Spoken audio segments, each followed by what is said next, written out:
perumahan dari jalan A pindah ke jalan B di sebelah depan. Itu perlu pengantar yang panjang. Nah, sekarang tidak diperlukan pengantar lagi karena database kependudukannya itu sudah ada.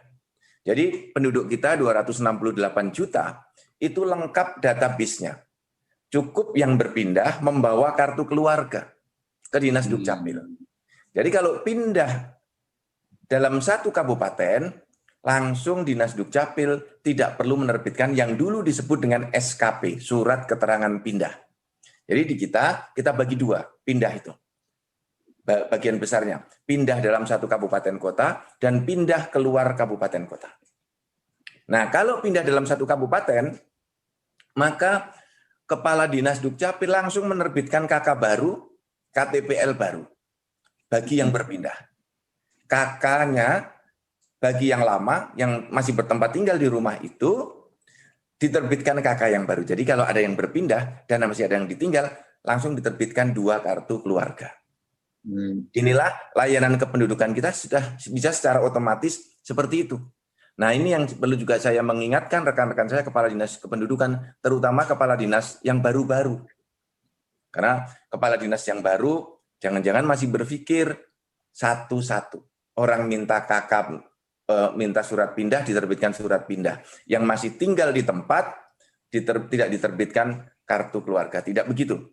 Sudah diatur dalam Peraturan Menteri Dalam Negeri nomor 19 tahun 2018. Kita mendorong Dukcapil itu proaktif dan meningkatkan kualitas layanan dengan yang namanya layanan terintegrasi.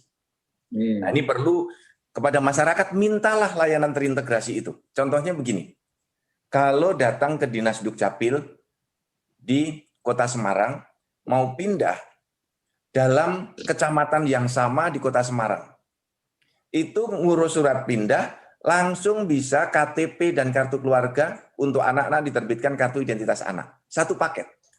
Bagi keluarga yang masih bertempat tinggal di rumah itu, diterbitkan kartu keluarganya yang baru. Itu satu paket, Mas. Sama kalau kita mengurus akte kematian.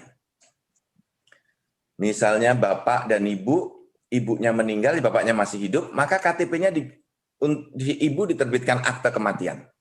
Si bapak diterbitkan KTPL dengan status cerai mati. Diterbitkan kartu keluarga yang baru. Jadi memohon akte kematian, tetapi dapat juga KTP elektronik, status cerai mati, dan kartu keluarga yang baru. Inilah yang disebut dengan layanan terintegrasi. Jadi perubahan pelayanan administrasi kependudukan kita dilakukan secara sistematik dan menyeluruh.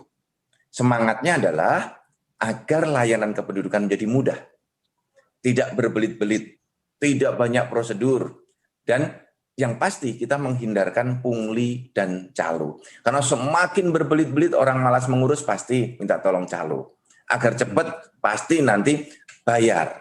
Kalau sudah bayar, dicepatkan. Nah, ini nggak bagus-bagus pelayanan di negeri kita, maka kita potong prosedur-prosedur itu. Pak Jokowi itu memerintahkan, sudahlah, ayo layanan kita dipercepat. Prosedur-prosedur yang tidak perlu dihapus. Nah, maka kalau kita melihat pengantar RT RW itu, dulu semangatnya lahir itu di Undang-Undang 23 tahun 2006. Diikuti dengan PP dan Perpres. Karena pada waktu itu, database kependudukan kita belum terwujud dengan baik. Maka kita minta tolong kepada RT dan RW. Nah, setelah terjadi perbaikan-perbaikan menyeluruh dan database kita lebih rapi, maka sekarang tidak perlu lagi pengantar itu. Karena apa? Ketik namanya, datanya keluar. Ketik NIK-nya, datanya sudah keluar. Tetapi saya lebih menyarankan Bapak dan Ibu semuanya, kerabat desa, mulai menghafal NIK-nya. Karena kunci di dalam sistem administrasi kependudukan kita berbasis NIK.